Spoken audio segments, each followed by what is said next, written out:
The engineers love to build something in latest and greatest, but keeping future-proofing is very important. So that also ended up going nowhere.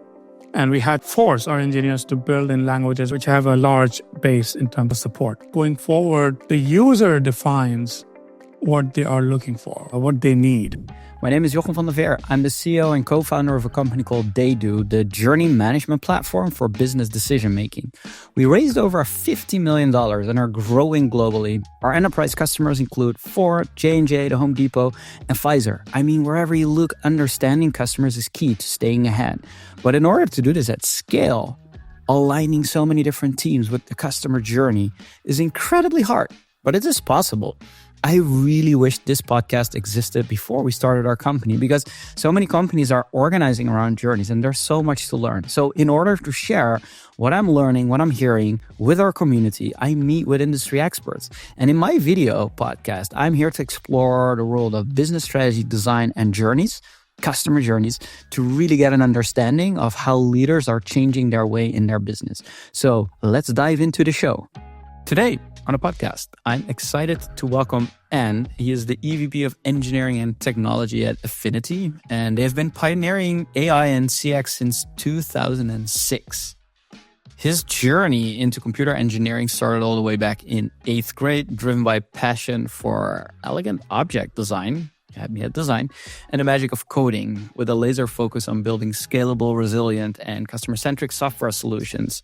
He shaped products that solve complex challenges and transform the user experience, specifically in the contact center space, where CX originated, as we all know. So we're doing a dig into having an engineering mindset behind customer-centric design, optimizing experience for personas in complex systems, and maybe we touch about omnichannel and what it truly means. Not the buzzword, but what it truly means. So, and welcome to the pod. I'm excited to have you. Thanks for having me. I'm very excited to talk about customer experience, customer journey. So looking forward to. The place I want to start is what I mentioned in the intro, right? Bridging the gap between AI and customer experience in contact centers as early as 2006. When we're recording, it's almost 2025. Quite the journey that you were on, but maybe we should start with the early days on like what has changed since you started pioneering this, and where are we today? Just to set the stage for folks so we know the work you and your team have been doing over the last decade plus. Yeah, let's just, if I reflect on the journey overall in this space of AI and engineering and building products for large enterprises which have contact centers, the key thing or key differentiator of the AI back then was how do we optimize the business outcomes? If you look at the AI today, it's a buzzword and quite a hype. There are different problems that are solved by AI, and there's a whole spectrum of things. But I would like to categorize those in 3 buckets. First bucket is AI automation. You do automation, you use automation, you use AI for the automation. Second category is the augmentation. You're trying to help humans with AI, and that's the AI augmentation. And third is you optimize your business outcomes through AI. 3 distinct categories. If you look at ChatGPT today or any GPT, that's in the automation category, that you can build bots. But you can also use GPTs to help humans. That goes into the augmentation category. So a lot of mainstream AI is generally in that world of augmentation and automation. But the key thing about that is the automation and augmentation is quite collaborative space. We as a company have been focusing on the third category of AI, which is we optimize business outcomes using AI. So have been quite distinct from the very beginning. So what do we do exactly is that you look at what different businesses are doing in terms of um, their business model, which is, are they selling products, are they selling services, or they're providing tech support. What we do is we help those organizations to optimize their business outcomes. So in a contact center environment, we say our technology gets integrated with your software, and we provide optimized pairing between customers and agents. So keeping in mind that you are optimizing the ultimate outcome of that interaction. So when customers are reaching out to a contact center for talking to an agent, they are looking for either a technical support or buying a product or getting some service. So the ultimate outcome, whether it's in a dollar value or whether the first call resolution, there are different business metric, we help optimizing those interactions between customers and agents. So we do A/B test all day long, and half of the call are routed by the incumbent routing algorithm. Half of the calls are routed by our AI system that we built. So ultimately, the goal is twofold. We either we do two things. We optimize the business outcome for our companies, for the company that we work for, and we also improve the customer experience. Customer is actually who's talking to a contact center. So it's a win-win, and our business model is a value generation based. So if we win when our customers win, and we do this optimization all day long using an A/B test. So the ultimate benefit is getting to the right person and doing the pairing, and you are providing this through your AI-enabled routing, so That's that correct. actually the pairing is successful. And whatever the topic of the conversation is, whether you're a product company or you're a service company, the agent that is on the other end of the line will get matched with the right person, or the right agent will get matched with the person, so that their customer experience is actually the best possible that it can be. Correct. And it does not stop at the human to human. It can also be finding the right bot for them or finding the right channel for them. So we could do optimization in different channels. So one channel is human. We can do optimization there. The other channel could be a chat where you're chatting with a bot or a human, or you can also looking for, let's say, some resource online. So we can do this optimized pairing that helps customer to find what their ultimate goal is. And is that based on intent, or is it also based on personality? Because I can imagine that some people, based on the interactions they are showing, you can understand they need actually a person that is going to be a slow talker, going to take them by the hand, versus like, this person should be routed to help center article and get out of the way quickly. Like, these kind of capabilities are coming to the market right now. You've been doing this a lot. Like, what is the secret to like pairing? What are the things? Or is it just like brute force figuring it out for a lot of customers and start from scratch with every new customer that you are adding to your service? Like, how does that work in practice? Like, what's the secret there? We purely look at the patterns of success in the historical interactions. And that could be anything. That those patterns of success can be found in some non-intuitive data. So our machine learning models look at those patterns of success, not entirely based on your personal traits, but based on what type of customer, let's say you and I are agents. And our machine learning models look at what exactly the patterns of success has been when this particular agent talks to different types of customers. and we look at and we guess what could be the better outcome, better pairing could be that could result in a better outcome. It's a probability assessment, probability measurement of if Joachim talks to Anne, the probability of success is higher. Other than if Joachim, let's say, talk to some other person, the probability is lower. So we look at the patterns of success and match it. Ultimately, you have to build predictive models which can use the historical data.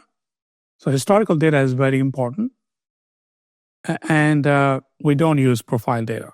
If the first question coming into your mind is if you're using any Facebook profile or social profile, the answer is no, we don't use that.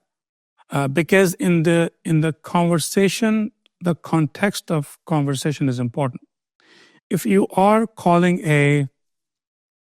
your telecom provider, the context is telecom service, not the social context. There's no social. So if the social context is, let's say, it's a weird example. Let's say Tinder. If you are the matching algorithm on Tinder, definitely would use social traits, and it makes more sense. But in the context of business transactions, social traits are less important than the other traits. So how do you think about where in the customer journey a customer is? Is that also important in understanding the model of your reality where you're going to do the pairing with? Where in that life cycle with that telco they're a new customer, they're a customer that has been there for 10 years. I mean, we know more about them by that time. Like, talk to me about the role of the actual customer journey that a telco in this example has, and how you understand that from an experiential perspective. Excellent question. We optimize customer lifetime value. So our models do not look at the transaction at that time. We look at the total value of the customer over the years. Some of the telco providers have average lifetime of like 10, 12 years. So we look at the overall journey of the customer with that business. That helps our model immensely to know about that customer. I'll give you a few examples. Let's say you have two lines with one of the telco provider, and you have been the customer for 5 years. Maybe you want to get another line when you're calling. So we can do some intent detection at the outset. And that information that you have been a customer for 5 years and you have two lines already, it tells you a lot about what your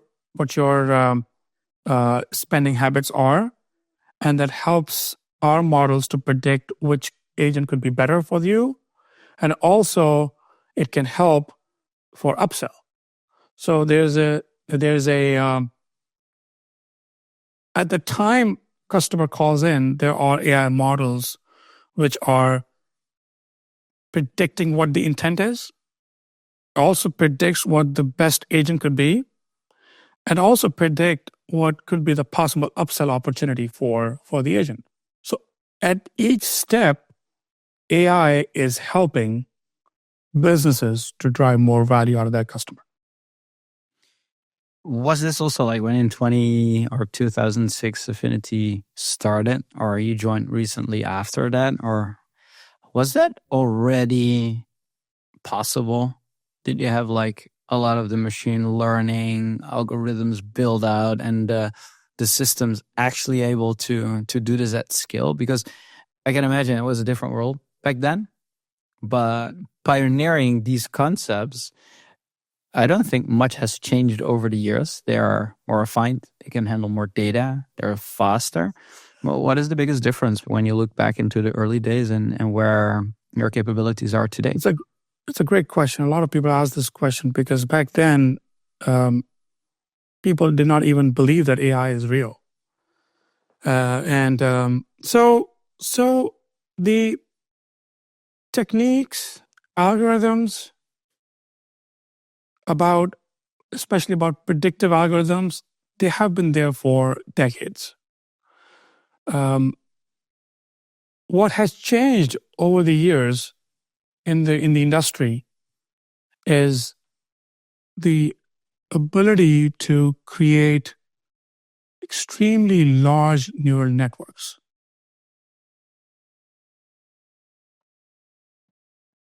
Neural nets are one way to build predictive models. Besides neural network, there are other techniques. There's a slew of algorithms that have been there forever, 4 to 5 decades, that helps you build predictive models. So the third category I've been talking about, the optimization category, the algorithms are that you can use different types of algorithms. Neural networks are one of them. The amount of compute you need to build predictive model is not as intensive as a large language model requires. What large language model does is it takes billions of parameters or input parameters, and it has to do a lot of parallel compute. They are highly inefficient. The large language models are highly inefficient to do that. But if you look at the other predictive models, they are not as intensive as large language models are. So our techniques and our technology is not as intensive as a large language model can be from the very beginning. The key IP in this space are the way we build predictive models for contact center. That's the key IP there. Let me answer your question a different way. Can I use a large language model to do optimized pairing in a contact center? The answer is probably no, because large language models are maybe somebody builds a transformer or some other architecture of neural nets to do exactly what we do, but we use combination of neural nets and different algorithms for predictive modeling. It's not just one trick pony. So back in 2006, we were using all those statistical model for predicting best outcome. What has changed over the years is the inclusion of new tools, new technologies, more optimized techniques. When we started back then, it was very simple, and it was not very efficient in terms of the value we provide. So over the years, we have about 400 patents now in this space alone. So there has been a lot of change in technology, compute, but the basic concepts about building predictive model has not changed much. It's the same. On the outset, it seems that with the democratization of access to LLMs today, a lot of people are considering AI can do everything, and they're just using the brute force or a blunt tool to do whatever, right? Maybe it is someone is trying to use an off the shelf LLM to do the pairing, but connecting these pieces together has been the way that you've been doing this from an engineering perspective. And I want to shift gears a little bit to the customer experience. You mentioned, okay, we are building business outcomes, and we do that by creating a win for the business as well on the customer experience side of things. So it's not typical to have an engineering leader be so key on the customer experience. So I want to shift to that a bit, and we're going to come back to customer experience in a bit, but maybe start with what led you to deeply care about the customer experience and not only the technology and the patents and understanding how AI can actually work for your customers, but what does it actually mean for you to be customer-centric as a leader? So it's a loaded question. Um, any company that starts, especially in the B2B space, it has a different focus on customer experience, and the companies who are in B2C space, they have a different focus on customer experience. In a B2C space, generally customer interfacing and customer experience is at the forefront, because your ultimate user is the potentially layman or a common person. In a B2B scenario, which is applicable to us, that we help different businesses to optimize their business outcomes. When you build software for them, it may be focused more on the functionality and less on customer journey and customer experience.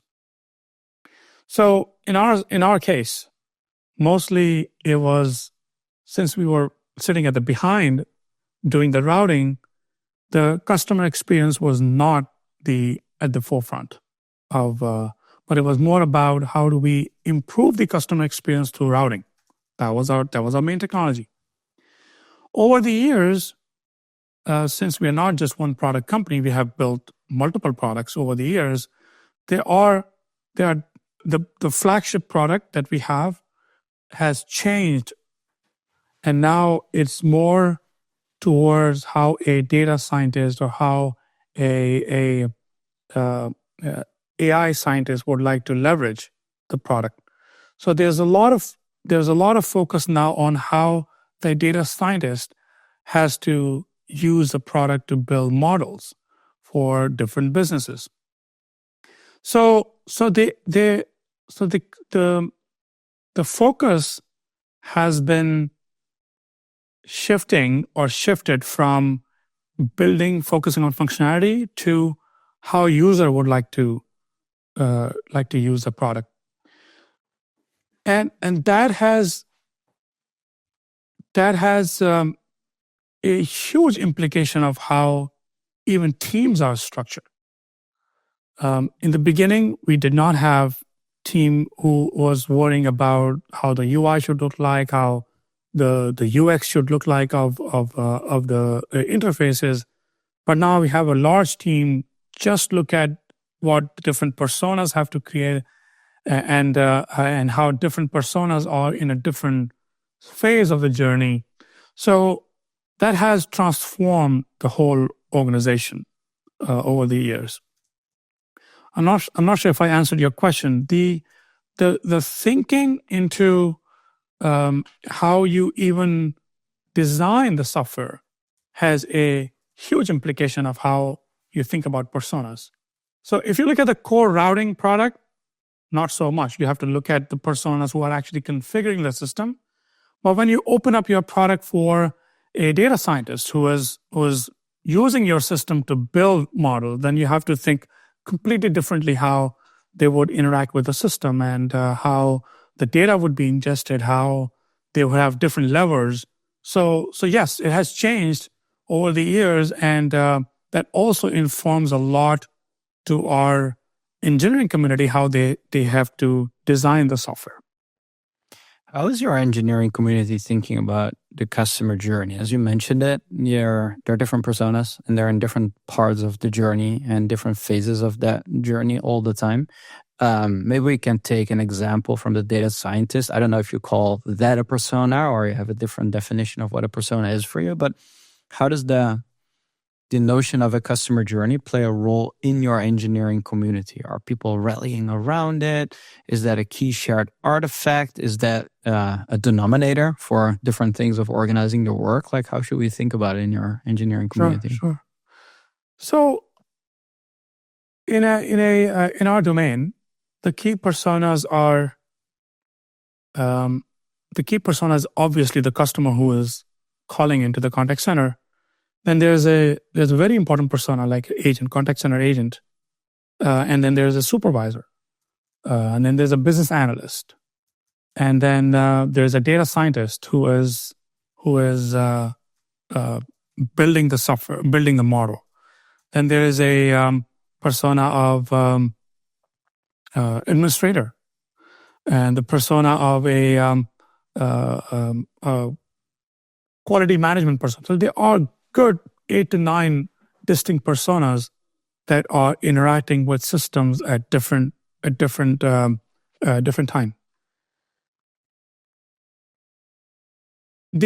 All of these personas are interacting with the system through a user interface. So the engineering community, what they look at is when they think about the software composability, they look at how different persona are going to interact with the system. That also informs about what is going to be the scalability model of the software. That informs about how the UI has to be built in terms of what their use cases are. So there are a lot of thought process goes into what the use cases are and how they have to build backend software to service those use cases. Each use case also defines how frequently that use case has to be executed. So the scalability thought process goes into that. And third is the availability of the software.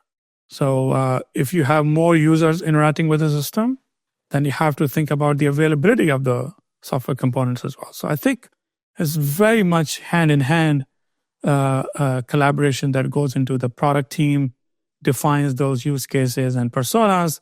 They build use cases with our architects, and then architects work with engineering managers and software developers to eventually build those. So there's a chain of a highly collaborative system that helps into building the software and the product at the end. How do you advise engineering leaders to create a culture of customer centricity, to make sure that this whole value chain, or the process, if you will, and you just described, is actually aligned with customer needs, whether it's the end customer calling into the call center or the persona you're designing for at that particular point? But how did you find you doing that successfully over time? Because I know you've started with a team of 10 and now your team is 400. And doing that at scale requires different skills than at the early days. But what are some of the examples that, as an engineering leader, you've put in practice over the last few years to create that culture of customer centricity? That's a very important journey for the company as well as the team overall.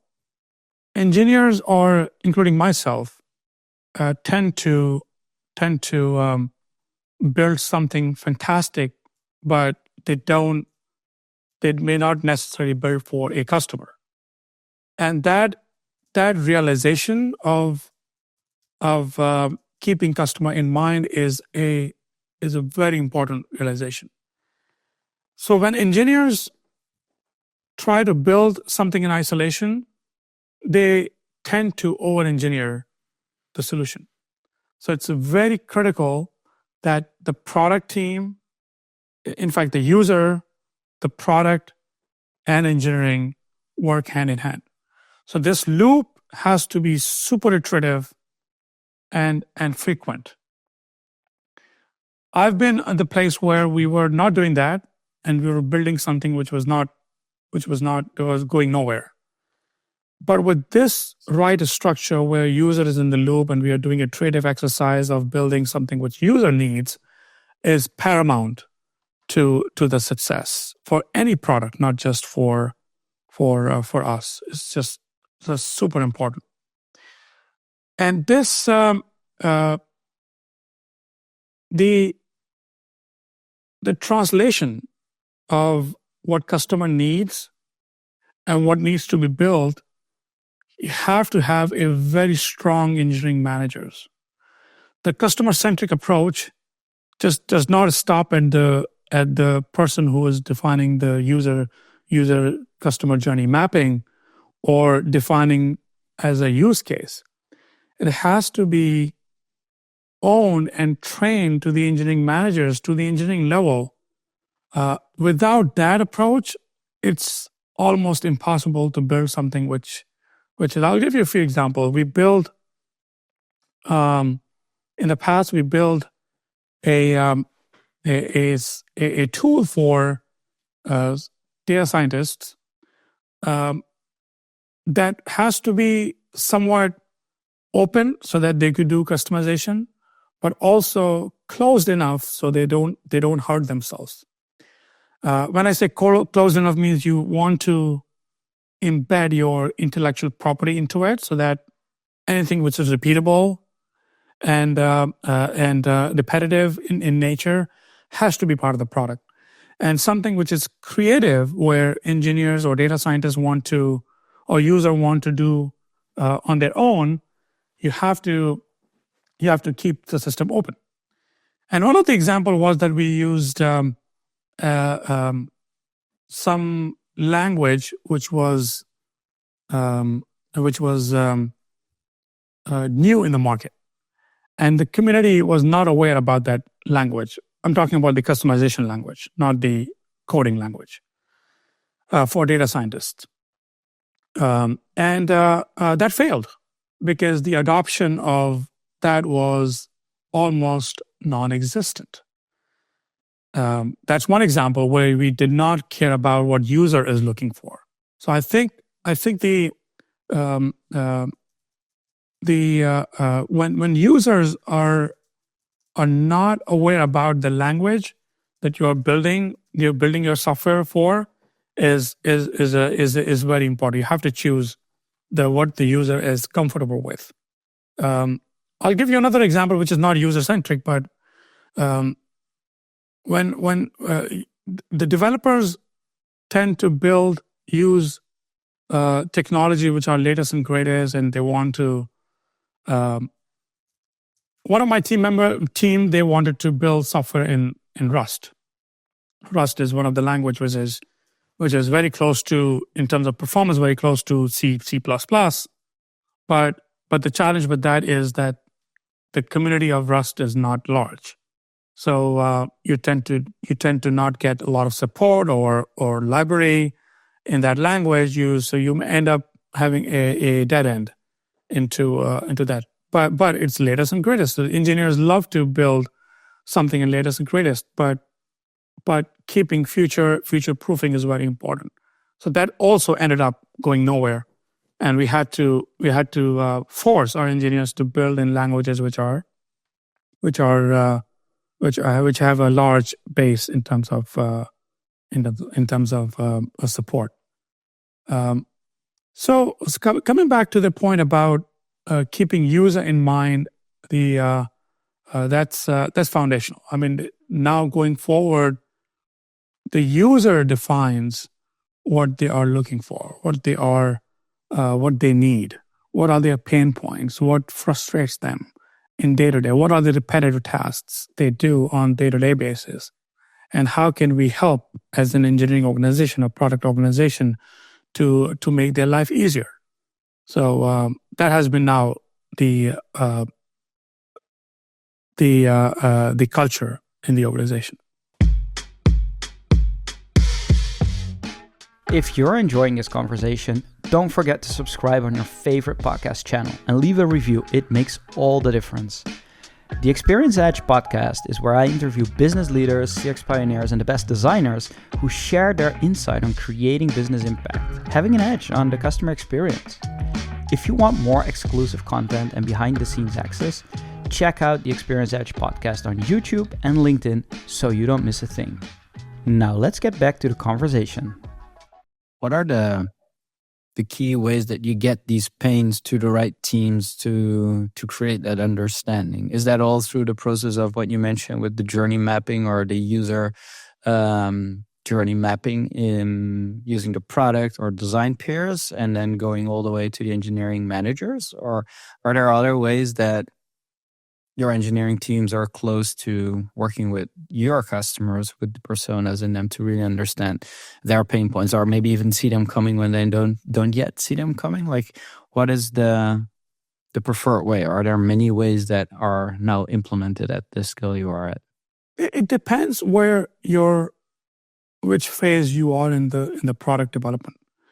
If your product is already known and used by certain group of people already and quite established, I don't think you have to start it from scratch when it comes to journey mapping. You can start with a more advanced form of defining the use cases, because generally the journey mapping is quite established. So what you want to do is you want to go to the defining the use cases in more detail, and then maybe introduce a new persona. So first, once you're clear about the persona and your journey mapping is already established, then you go to the use cases exercise. So, and it varies from product to product. If your product is entirely new, and it's in ideation phase, or it's an inception phase, then you have to start from the scratch, where you define what the persona is in very detail. So yes, we follow that for the products or capabilities, but for the established products, and we are, let's say, rethinking about or improving the user experience, we generally go direct to the use cases exercise, and then we improve the existing screens or user interfaces. So it's a mix. It's a mixed bag right now. We have multiple products in the company, and we do different process for each of those. Do you also work with the end users or the customers of your customers? So say the person calling into the telco to complain about their internet connection, or do you only focus on, when you talk about customers, your B2B customers that you serve with your software? It depends. Some of our products are dealing directly with customers, and some of our products deal with the users on the business side, and some of the products are internal to our users. So our employees use them. They sit in a different vertical, but they use it. So it depends what the user is. So there are different personas. Data scientist persona it can exist on both sides. It could be on our side, or it could be on the business side that we do business with, and the automation side and augmentation side that deals with the customer on the end user side, which is either an agent or a person who is calling the contact center. So it depends. So we design experience for all of those users. When we were chatting before we started the recording, you spoke about the engineering is one part of the business, and then the selling is the other part of the business, and everything else is in between. I think we covered some of the in between with working on the customer experience and your peers. But Affinity speaks about billions in monetary impact for your clients, impacting the customer experience. And a lot of customer experience teams listening to this and leaders in that space, they sometimes struggle with quantifying the impact of the changes they're making, of the software they're buying, of the improvements in process they're making, are basically like trying to really understand, like, what is the value of good customer experience to our company? What have you learned about selling the value of the business impact, but then actually achieving it and then bringing that back to the customer experience? Like, what can people learn from you when understanding the business impact of customer experience? One of the key things that we do compared to other businesses in AI is that you can precisely measure the value we generate. I'll give you an example that may not give you a precise measurement of success. Let's say you go and buy a software, and it says, okay, you want to use this tool for your project management.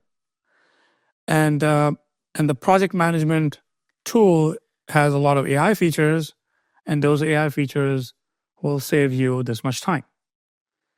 Now, quantifying that, saving the time, putting a dollar with that is very hard exercise. Yes, it may, summarization of your notes and transcription. Yes, it's a very cool technology, and it will immensely help you. But it's hard to put your finger on what is the dollar value out of that. I'm paying this much for this tool. What we do as a business, and this has been a foundational from the day one when this company was established, is we measure the outcome of the human interactions at the end of the month. So at the end of the month, we look at how many customers interacted with this business. And out of those interactions, how many were paired by our technology and how many were paired by a incumbent routing software. So we do 50-50, 50%. And we precisely measure how many dollars were collected on 50% of the calls and other 50% of the calls. And you can compare those gains or dollar value collected across the whole month. So let's take an example. Let's say in a month you get about 1 million calls. And 1 million calls have about $1 per call value that you collect. So every month you are collecting about $1 million. Your business generates $1 million worth of dollar in a contact center. Our technology goes in and say we will do 500,000 calls routed by AI, our AI. And let's say we give $600,000 worth of dollar collected on those. So the total incremental value is $100,000. So you're at the end of the month, you were making 1 million, now you're making 1.1 million. You can precisely measure that, right? And our AI can since it's a statistical model, so you can say, okay, now because AI routed half of the calls, 100,000 are more generated. So to answer your question, our large telcos, using our technology, they make millions and millions of dollars per month. So over the 16, 17 years, we have been giving them more than that, more than $1 billion of value. And you can precisely measure. And that's rare in the AI industry. It's hard to measure. So that's our key value as a business, that we can precisely measure the value of AI. I love that example. And it's not only in the AI space. I think it's in the contact center space in general. They are seen as cost centers, not as revenue generating centers. So are you also taking the other side of the equation where you apply the same methodology but are looking for cost optimization? Or did you actually work with your brands on optimizing it for the revenue side and making more dollars than they currently do? That's a great question. We do have clients who want to optimize average handle time. That's one of the metric in contact center. And they also optimize first call resolution. They want to avoid number of calls coming into the contact center, not exactly average handle time. So we do optimize those. But remember, the value on the revenue side is much higher than cost reduction. So although we do that, but the value is more on the revenue side. It's huge. That's amazing to be able to have such a use case. And when you mention a month, is it typical that people believe you today because you have been doing it so long, or is it still like, okay, sure, like let's do a month, let's run it on the data, let's actually do a production test and see the difference? Or is there today a different reality where you're known for this versus like when it was in the beginning where you probably had to prove that this was actually a revenue generating model for businesses that you serve? It was very difficult in the beginning. People did not realize that this is something real. So first few years were hard, but this is any more than average knowledgeable statistics person would understand the value of it, because when you look at the calls in the large volume, like millions of calls or even 100,000 calls, that's large enough sample to deduce the confidence on what technology can do. If I tell you our AI can, how should I give you an example? Let me give you an example.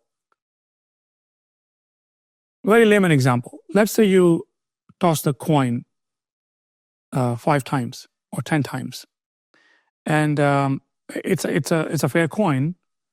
The probability of having 5 heads and 5 tails is probably low because your sample size is just 10. So you may end up getting 7 heads or 3 tails. But when you repeat the same tossing again and again for 100,000 times, you'll be very close to 50-50. You may not get 50% exact, but you'll be very close to, the error would be very low. So when you have less sample, the error is high. When you have large sample, the error is low into it. So with experience, we have noticed that 1 month is a large enough time to deduce any reliable number of performance. Can our AI do magic in a 1 day of data? Maybe, but over a week's time or maybe 15 days, it's substantial. Then you can make a judgment. Okay, yes, now this is good. The confidence interval is higher on this large data.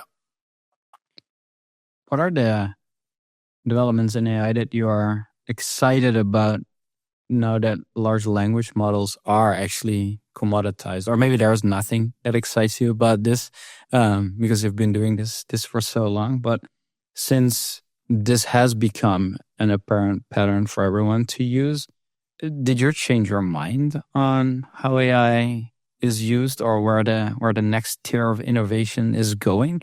Is there anything that excites you right now about where the latest developments are going with AI? I'm very excited about it.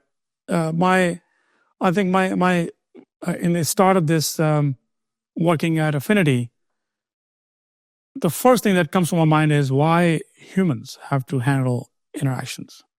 Why not AI agent or virtual agent would handle?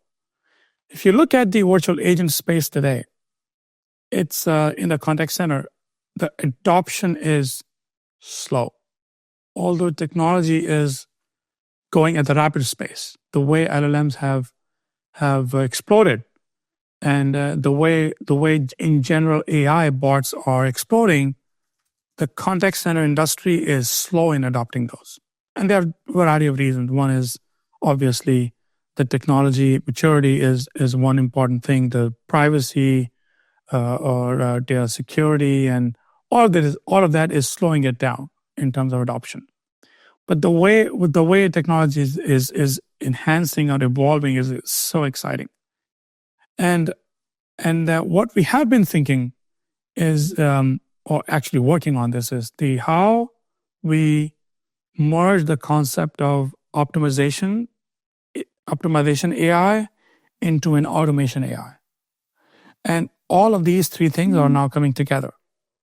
That how you have a virtual agent who can do better than human, and keeping the optimization in mind. I think that's the key thing, and that excites me a lot about what we are building now at Affinity. So I see that in the contact center space, the virtual agents who have not only good at language and different skills, but also keeping the customer journey or customer experience in mind is super exciting. I don't think a lot of companies who are building virtual bots are thinking about the customer journey or customer lifetime value. That's where I think Affinity has an edge. We have been optimizing customer lifetime value, and also 17 years of experience of building in that space is we are in a unique position. What do you think will happen when humans, the ones calling into the call center, are actually starting to use agents themselves that sit on their mobile device and then start to interact with the agents on your client's behalf? Like when we then make today's interfaces for machine-to-machine interactions in the way that we assume humans will use it, like doesn't that give us a really weird halfway through future? Is that something that you're thinking about in any way? Yeah. So I think this is a very interesting question. So I think it has multiple. I'd like to answer this question in a different dimension. So one dimension is of the different generations, the baby boomers and millennials and Gen Z and Alpha.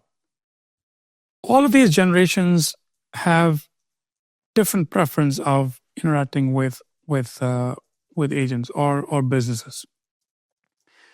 The millennials and this is my personal opinion completely. The millennials and the boomers, they are or Gen X, they prefer human interaction better. Their trust in technology is less, especially for high value interactions in terms of dollar, that they trust less into technology. Can you just give an example of a high value interaction just for folks listening, what you mean with that? So for example, let's say you want to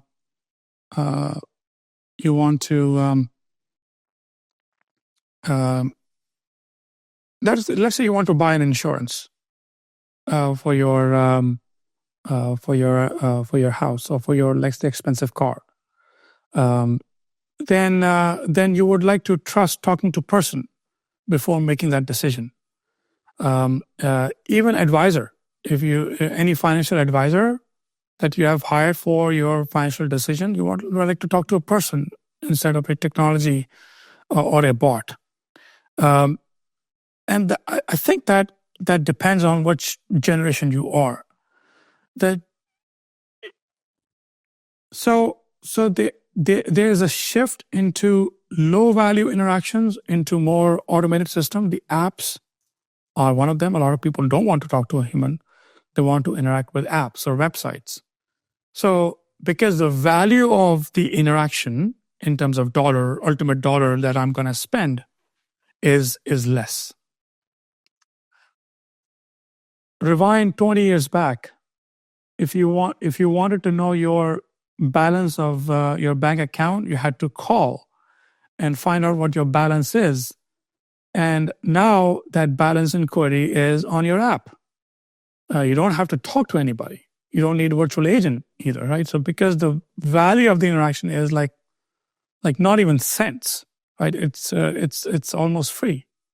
But if I have to make a more high value decision, like buying a house, buying a house is a high value transaction. I want to talk to a real estate agent who can help me with that, right? So I think the more value of interaction is, the trust on technology is going to be on less. So there will be a shift in that based on the value of interaction. And it has been, we have seen that trend over the years. First preference is talk to an app. The second is, I want to talk talk on a chat. Why do I need to call somebody? Because it's I can do multitasking when I'm chatting. Right. So I think it depends what the choice of channel, app, chat, a phone call or video call or in person, all of these will vary based on the value of the interaction. And over time, the contact centers will shrink and shrink. And there will still be humans managing the interaction, but it depends on the value of the interaction. I love that framework. That's actually a very simple way to handle something really complicated, right? The higher the value the interaction is about, the higher the likelihood you want to talk to a human. But what you're saying is that it's almost like a law of diminishing returns, where over time, as society is having a different generation that is becoming the consumers and becoming the majority of people who are spending, they accept technology as a sparring partner. So the threshold for the value is higher. Maybe for the highest value interactions like buying a house, everyone will still like to talk to a person.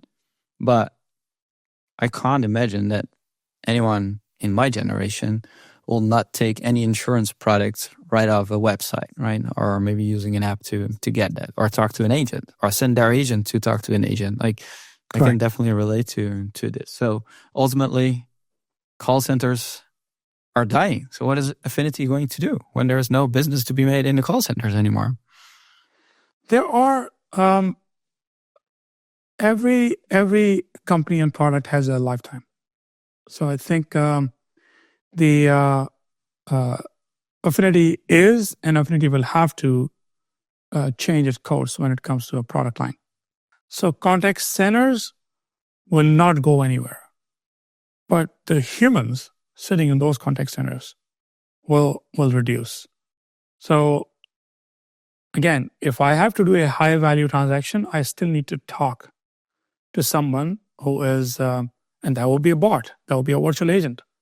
And that virtual agent will become better and better over time. And I don't think there's a limit to that. That will become better than humans. Can Affinity do optimization there?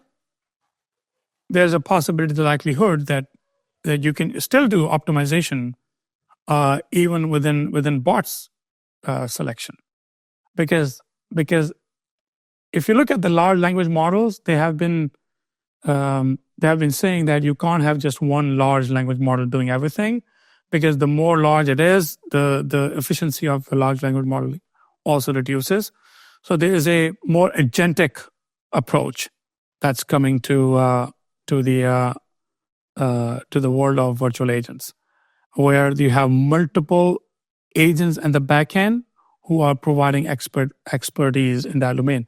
If you interact with ChatGPT today, there are multiple models in the back end which are doing their job for you. It's not just one model. So Affinity can do a selection in those. So you may have multiple different types of virtual agents in the back end, in the contact center. But the contact centers will reduce, but they will not be gone away completely. Because ultimately humans need interaction.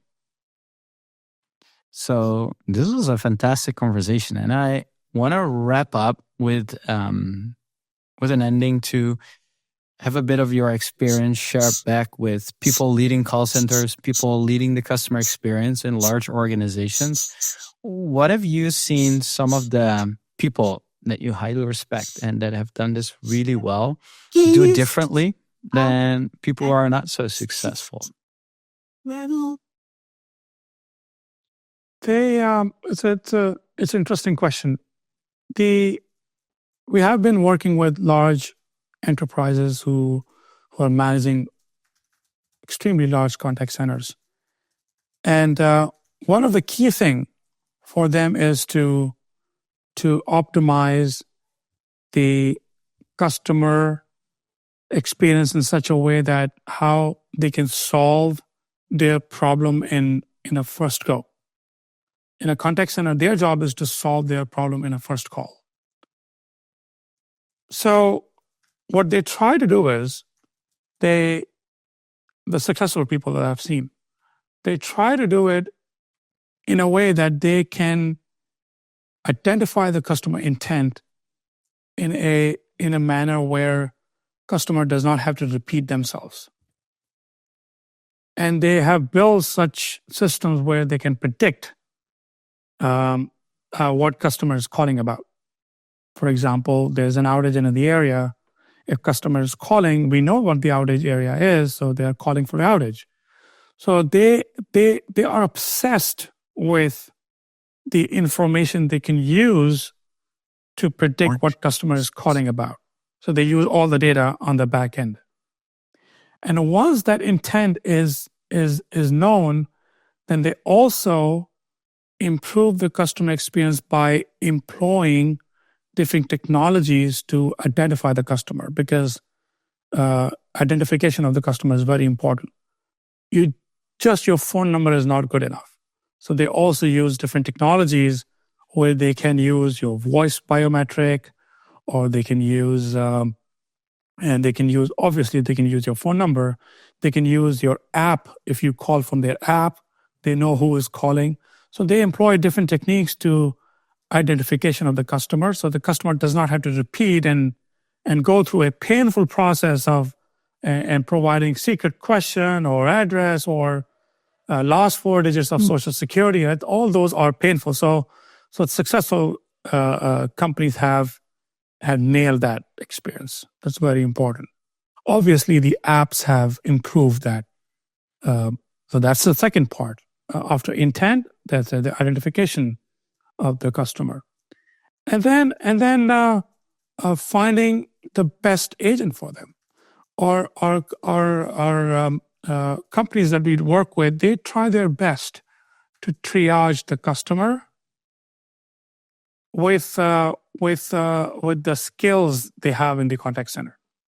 So they have a very complex rules where they know which type of agent can. And when they fail to do that, they need us. Because at the end of the day, when you have large contact center of 20,000 agents, it's very hard to find out what the skills of different agents are and what their capabilities are.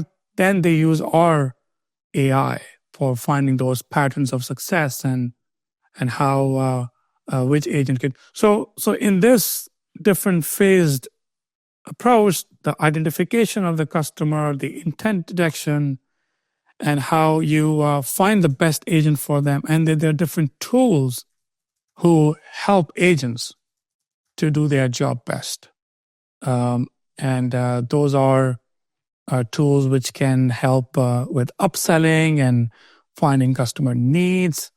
There's a variety of tools in this whole journey.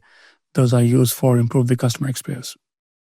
And thank you so much for joining me. If people want to learn more about you, the work you do with using AI to pair the best agent, but also everything that is behind the modeling and the understanding that you've got to create positive business outcomes, where can people find you or reach out to you?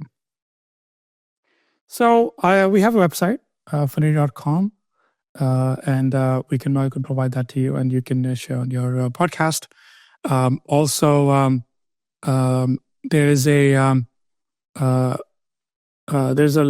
a LinkedIn. Of course, there's a LinkedIn profile. You can reach out to me if you want more details about how we work as a technology company, and also through the comment. So you can write on this video, and I'll try to answer as much as I can. Thank you so much for joining me today. And it was a pleasure to learn more. And I learned a ton about routing and how call centers can actually drive value for businesses. Thanks for having me. Thank you very much.